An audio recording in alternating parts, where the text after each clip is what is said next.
Could you say your name? Paul Spiegel. Okay. When were you born? 1/20/20.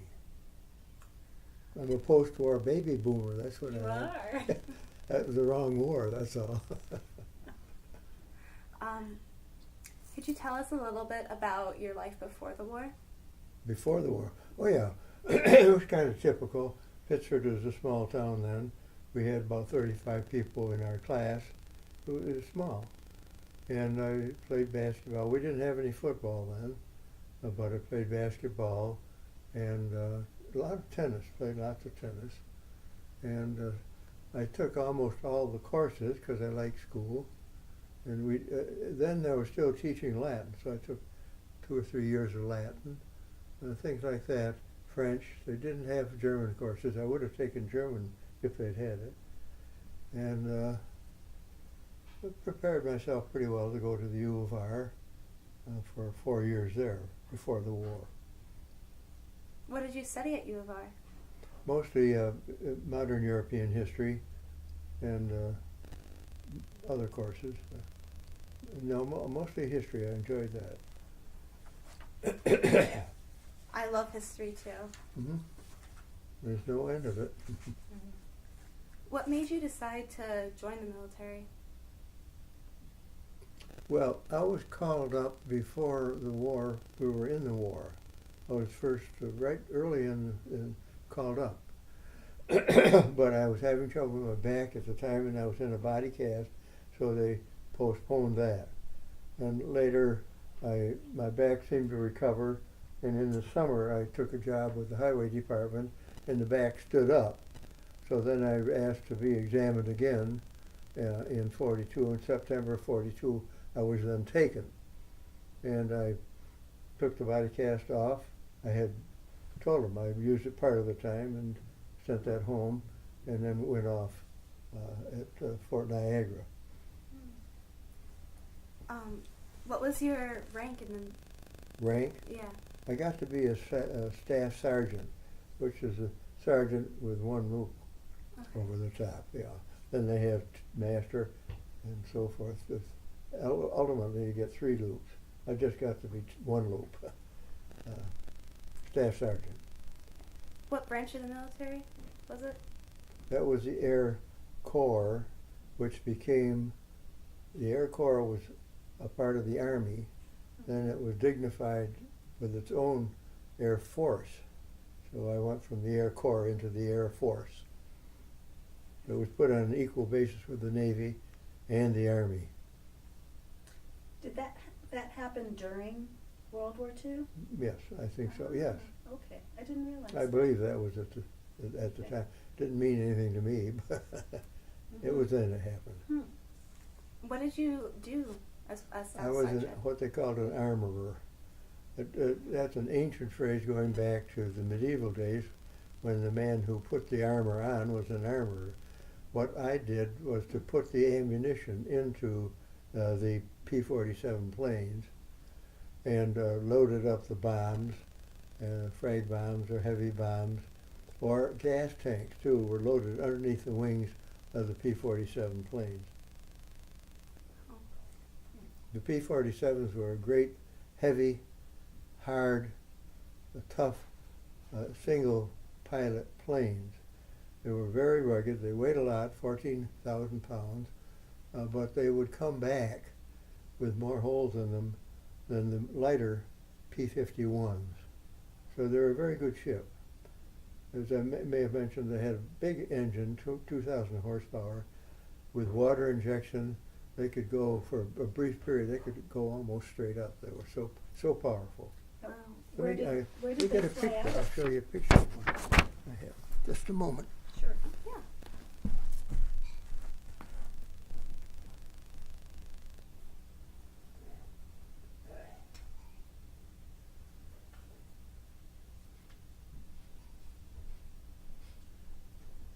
Yeah. Here we are. They're not preserved very often because wow. they eat up so much gasoline. The P-51s are more apt to be saved because they don't use so much gasoline. What base were you at? What's that? What Where were you based? Well, Where did you fly out of? trained down Virginia, Mm-hmm. or North Carolina, right, actually, and then we flew out of England for 6 months before the invasion, and then we went with the first outfit into Normandy, and flew hard out of Normandy. Our ships were on the go all the time. The day was like this. You shut down at night. You had to walk a mile away from the base in case the base was bombed. You got a couple hours of sleep. Then you were called out to change the bomb load because they changed their directions. And so you just kind of kept going all the day long. And when they came back, you had to reload them.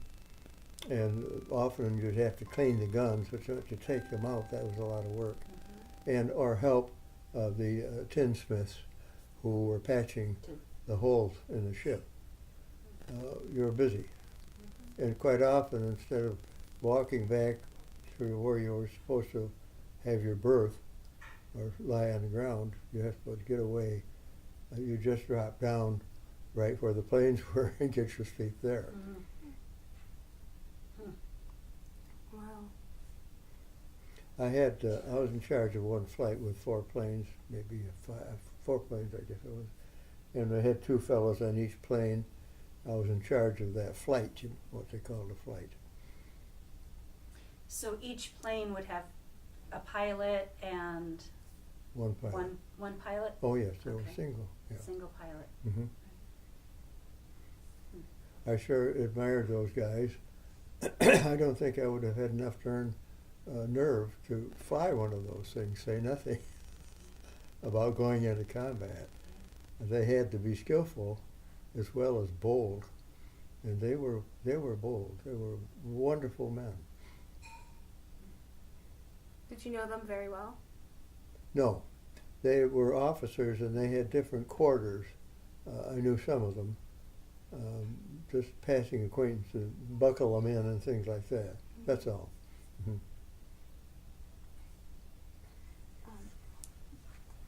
What would you say is your most vivid memory? My most vivid memory came on the first day of the new year of '45. It was a beautiful, bright day. What had happened before that was it was cloudy. The clouds are what they called on the deck, so we weren't flying. The Battle of the Bulge was going on. We were taking terrible beating in the Battle of the Bulge. In our fires, because the clouds were on the ground, they couldn't fly, they couldn't help, they just sat there wishing that the day would clear. Then on the first day of the new year, '45, it cleared up. So they were ready to take off. And that was quite a vivid day. Beautiful, beautiful day. And then I remember I was putting a fuse in the nose of a bomb on the underside of it. And all of a sudden, first of all, P-51s from the other side of the field, one of the P-51s was taking off and made an unusual amount of racket. I noticed what's going on. What he had done is to try to speed up and get up so that his wheels would come up, and then he could start to fire his guns. The guns would not fire as long as the wheels were down. And this plane was taking off, and it just got off the ground and started to fire. I thought he fired his gun, started firing. And then the bullets were all over the place, tracer bullets and the German planes were coming in, the Messerschmitt 109s and the Focke-Wulfs, and all of a sudden the bullets were going all over the place. So I took that fuse that I had, put it in my tummy, and then went running for the nearest slit trench. There were already 4 guys in there, so I would be riding kind of top cover. So I kept going and found my own slit trench, and then I had to peek out, no matter how serious it is, you have to peek. So I peeked up out of the thing, and here comes a Messerschmitt 109 going, 300 miles an hour. He was down on the deck, and he was going right by me, and I peeked out, and I got a good look at him. He had a old-fashioned leather flyer's cap on, and he had a red scarf on. He was the World War hero of the First World War. What was his name? I can't think of it. The Red The Baron? Red Baron? Huh? The Red Baron? The Red Baron. Right. He was the Red Baron. That is, he was an imitation of the former pilot. And he was going so fast, right down on the ground, and there was a forest right here, and I thought, my God, he's going to run into the forest. He went boom, boom, boom. Boy, those airplanes were just beautiful planes. ME-109s. So that was a vivid memory, and I remember that such a clear picture. What were your emotions Emotions? that day? Excited. I wasn't scared. I was just excited. It was you're just too busy to be scared, I guess you might say.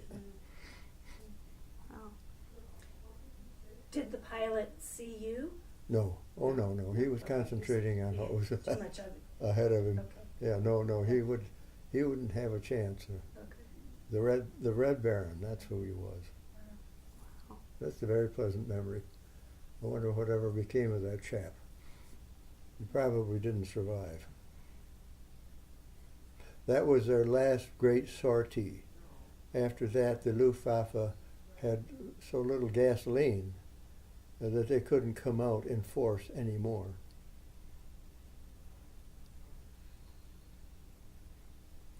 In January of 45. First day. Right. They took a terrible beating that day because at the end of the fracas, there were black plumes around the airport where planes had come in and smashed. And all of our planes came back, so all of those black plumes were German ships. It took that was their last day. It was quite exciting. That same day, I was going to mention, was exciting too, because a little later in the day, a British let me see, what were the British fighters? It was a British fighting plane, came in, and it was in distress, and it had to come in and land on our airfield, which was not its own. So it came in, and it was just starting to make its final run, and our P-51s from our base came roaring in behind it, and they apparently radioed to the English pilot, but he didn't respond. Maybe he didn't have a radio or it wasn't working. So our P-51 and these British planes looked just like the Messerschmitts from the rear. So this plane of ours came right down behind it and shot it down because he mistook it for a German ship. And that was a real tragedy, which you could see was going to happen. I saw it. I said, oh my God, no, because you knew that a mistake was going to be made. There were so many mistakes. That reminds me of the fact that when we were bombing right after D-Day, we were going in and bombing what we thought was the German territory, and a mistake was made there. We bombed some of our own people, which was, those terrible mistakes were made. Yeah.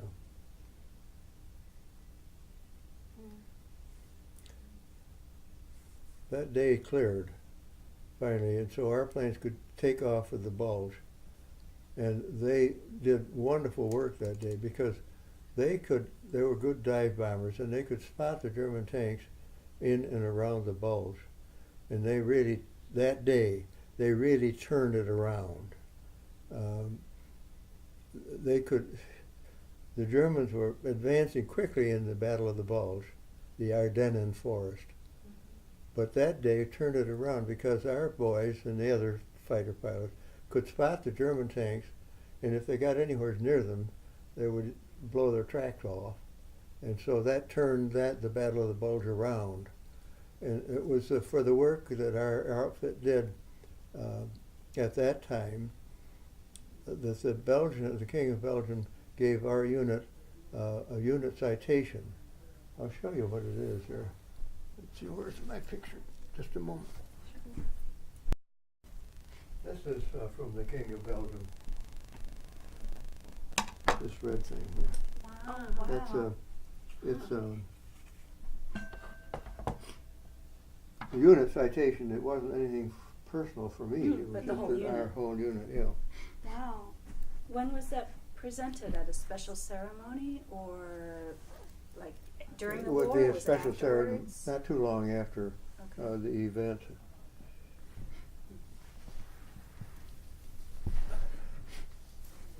Wow. I wear it with great pride on Memorial Day and or Armistice Day, the 11th of November, which is the armistice of the First World War. Yes. You know? The 11th hour, Yeah. right? Mm-hmm. We remember it well, don't we? Not as well as you, but yeah. So, what else?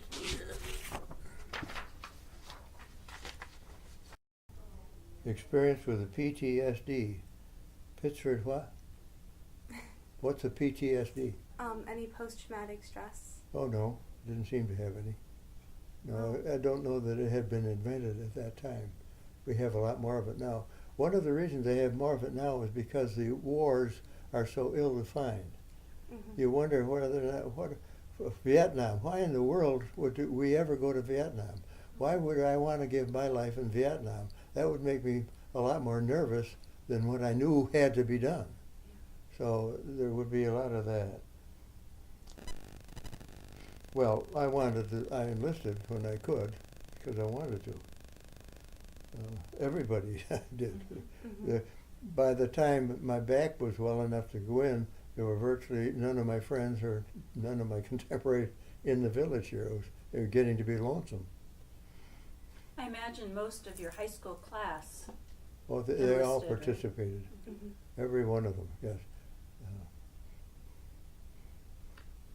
I saw virtually saw no British or Russian or French soldiers. No, I had nothing to do with them. Mm-hmm. Activities during the downtime, mostly what you did is to lie down and go to sleep. You were very tired.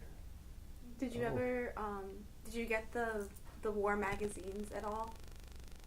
Yes, we did see some of those. Mm-hmm. I remember one of them. What were they called? I've forgotten now. Anyhow, one of them showed a picture of one of our planes that had come in.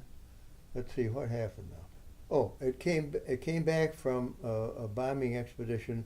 One of the bombs would not release, so it was still clinging when he landed. So he landed, then the bomb decided to drop off, and it blew the back end of his plane off, except behind the pilot's armored back. Mm-hmm. So the plane stopped and dropped like this, and the pilot got out and got on the wing, dropped off, started to run away, and fainted.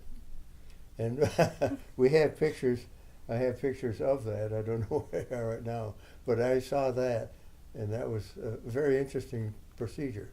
The back end of the plane was gone, and it sat down there. So he was just got off of the wing and off and started to run away and decided he better faint. I do have a picture of that someplace. He was the okay. meals, what's that? Was he okay? And Yes, he wasn't hurt. he wasn't hurt. Hmm. The meals, I fortunately had a good iron tummy in those days, so C rations and K rations I enjoyed. And when we got set up in Belgium, the cooks were very good. They had lots of things to work with, so when they went out into the countryside, they could buy almost anything they wanted with our supplies, which they did. And we had good food. Accommodations were good. We almost always had an outfit that went ahead of us and set up tents for us. So we had the big pyramidal tents, Mm-hmm. and they were good.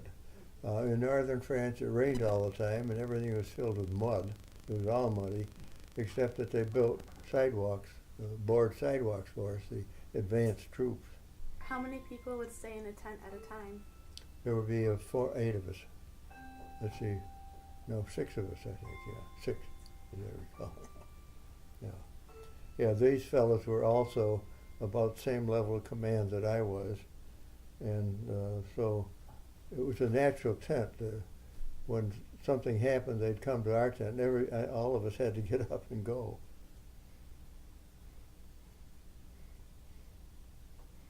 Well, VE Day and VJ Day were not particularly emotional because I knew it was over by that time. It was done, and we knew that. Homecoming was very pleasant, of course. I decided when I got back to New York, I decided to stay there and see a few shows and so forth, and then came home. Pictures. I have lots and lots of pictures taken during the war, hundreds of them, and I've kept them all. I've taken them to some of the reunions of the 366 Fighter Group, which is still extant. They're flying out of Idaho. But the modern, there are only 1 or 2 that still go back. The rest of them are gone. So when I go back to a reunion of the 366, they're all a lot younger, and I find they're not all interested. I took my pictures back, and they didn't bother to look at them. They weren't interested. They were interested in their combats, but not the old war. So I don't take the pictures. I don't go back anymore. There's only 1 or 2 of us left. When did you have a real sense that the war was ending?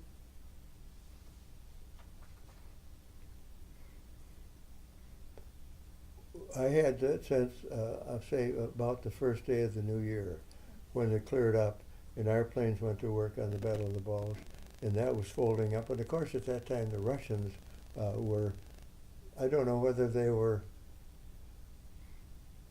getting pretty close to Berlin by that time. So the eastern front of the German army was collapsing, and we knew that, so it was about over. Hitler was still alive, but it was about over. We realized that.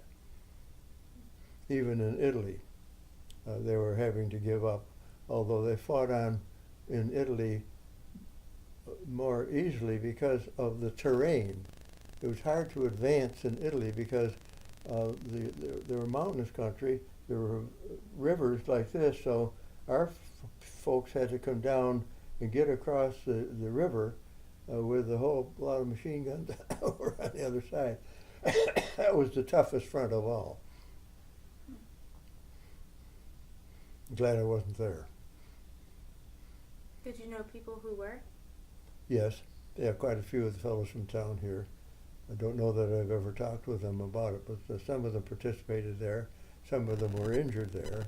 Some of them won a medal or 2 from their Iliac war. Yeah, they were lucky to come back.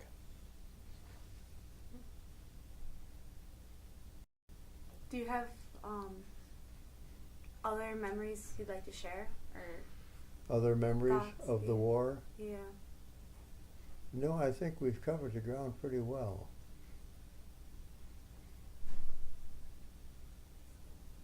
Think of some of the things.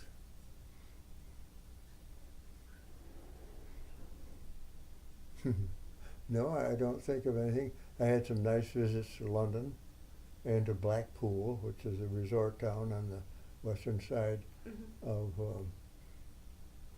England.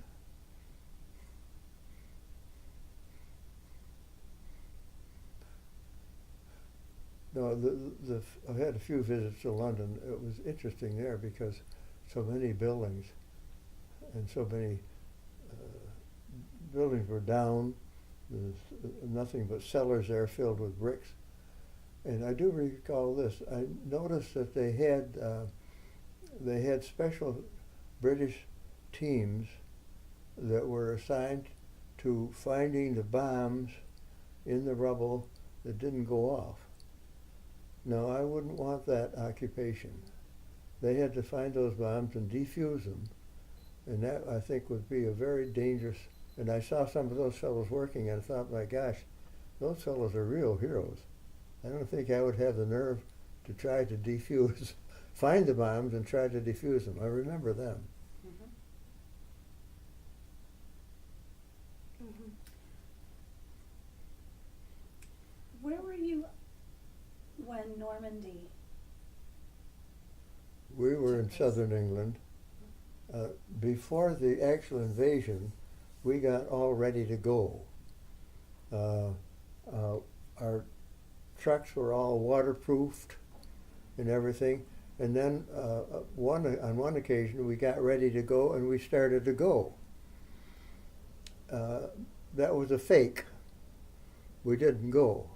But one thing we learned from that first venture down towards southern England to get on the boat was that all of the exhaust pipes of all the trucks had been turned up so that when they splashed in the water, the water wouldn't go down the exhaust pipes of the trucks.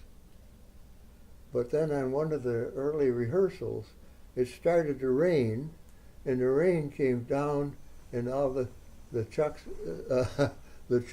started to sputter because the rain was getting into their exhaust. So then they realized that in case it rained when the real thing happened, they had to have a cover over the exhaust pipes. So that was a learning process which helped out. Fortunately, when we did go in June, it didn't rain. But all of the exhaust pipes were covered by that time. And that's such a small thing, but that might You'd have never made think the of it ahead of difference time, would you? Yeah. It reminds me of the poem of, for the want of the nail, the shoe was lost. It's somewhere in Shakespeare, but how the little things make the difference. Mm-hmm. Oh, yes. Yeah. Yeah, they're awfully hard to forecast all of these things that might happen. Mm-hmm. Yeah. We pushed up on the shore in the early evening. It was daylight till 11 o'clock then. Pushed up on the shore, and we just sat there. And I said, why don't we get off? Of course, it was busy. And so we just sat there, and then it got dark. And then the Heinkels, the German bombers, came in. Did I tell you about that? We were sitting there in the dark, and I kept saying, why don't we get going? There was a ravine up ahead of us where we would be going up. We sat there in the dark, and then all of a sudden the Heinkels the German bombers started to come in, and there were hundreds of ships around us. All ships and flat barges had anti-aircraft guns on them. So when the Heinkels came in, there seemed like 1,000 anti-aircraft guns were going all over us, and it formed, with the tracer bullets, it formed a great cathedral of light, maybe a half a mile high. It was almost a solid cathedral of light. And those Heinkel planes the bombers came right down through it, went on through, and we didn't hit a thing. A million shots in the air, and we didn't hit any of them. Those Heinkel pilots were lucky that day. And they dropped big anti-round floating bombs that were used for ships would bump into them and blow up. They dropped those, and some of them went off on impacts. When they hit the water, they went off. And it was enough to break your head wide open. It was a terrible, terrible explosion. It was interesting. We were wide awake at that time. With good reason. That reminds me, for some reason or another, strawberries. We got on the boat in England and parked on the shore, and I went downstairs and found a bunk and went to sleep. And then later, some of my gang came and found me and woke me up. They said, "Boy, did you miss it. The Red Cross served a breakfast or dinner for us on the ship, and we had fresh strawberries, And you missed it. So I've always regretted missing those fresh strawberries. I didn't see any more of those, of course, for several years. That was one of my regrets.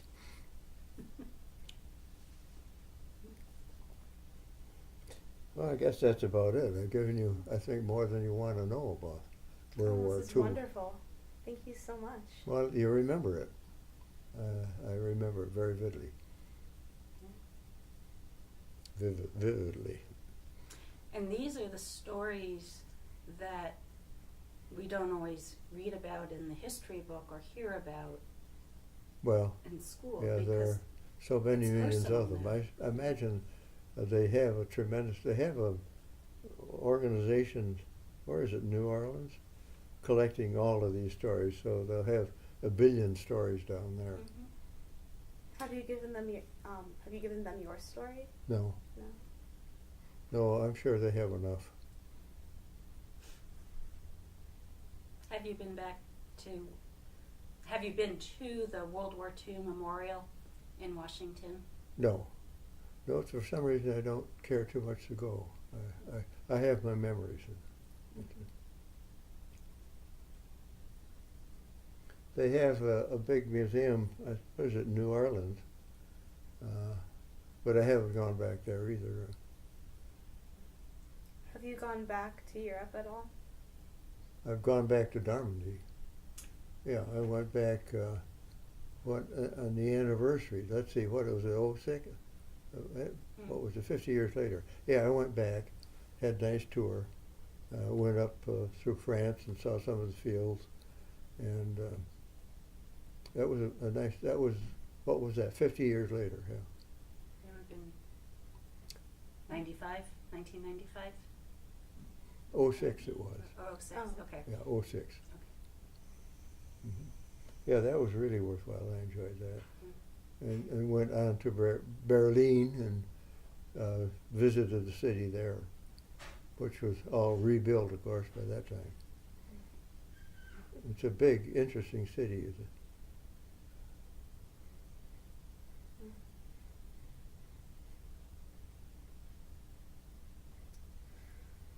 Was there, after you came back, how did you adjust back to normal life? I had no problem.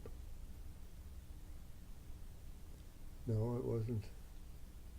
It was no big deal. Mm-hmm. I taught school at Edison High School, Edison Tech, one of the high schools.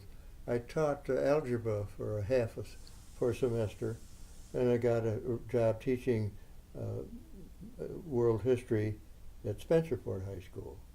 And I was there for 3 years until I went out to Chicago. And I know you already told us about Chicago, but could you just say it again for What was that? Could you tell us about Chicago again? Chicago? Yeah. Oh, it's a wonderful university.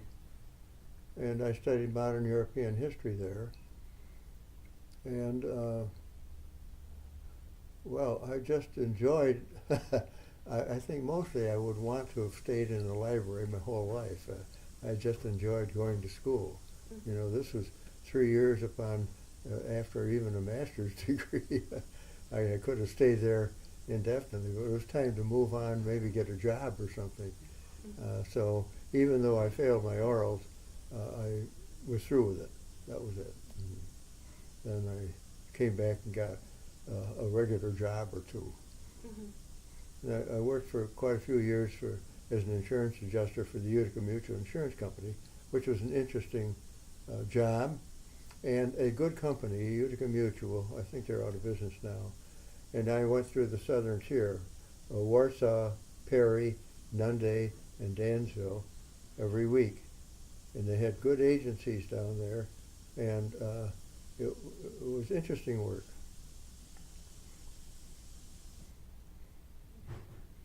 What did you do after that? That's when I became the supervisor of the town of Pittsford. Mm-hmm. And I was there for 21 years. I was really at home there. I really enjoyed that job. Mm-hmm. Knew lots of people, and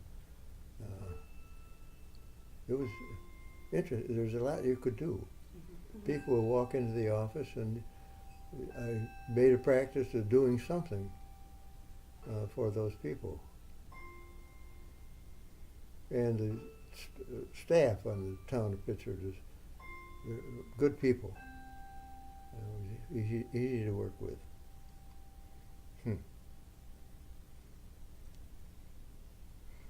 I guess that's about it. Okay. Well, thank you so much. I really Well, appreciate I've enjoyed it. I like to spout off, as you can tell. No, this is wonderful. These little books that I put together are a great pleasure to me. Take 2 years at a time and study over the records. I studied over the DNC. The DNC in the old days had a local section all the time, so you could get a lot of information about the town from the paper. The papers now are only a quarter of what they used to be. And there's very little local news. And with the older papers, they had the local section, and I could pick up all sorts of information for, what have I done, 25, 30, 40 of those books.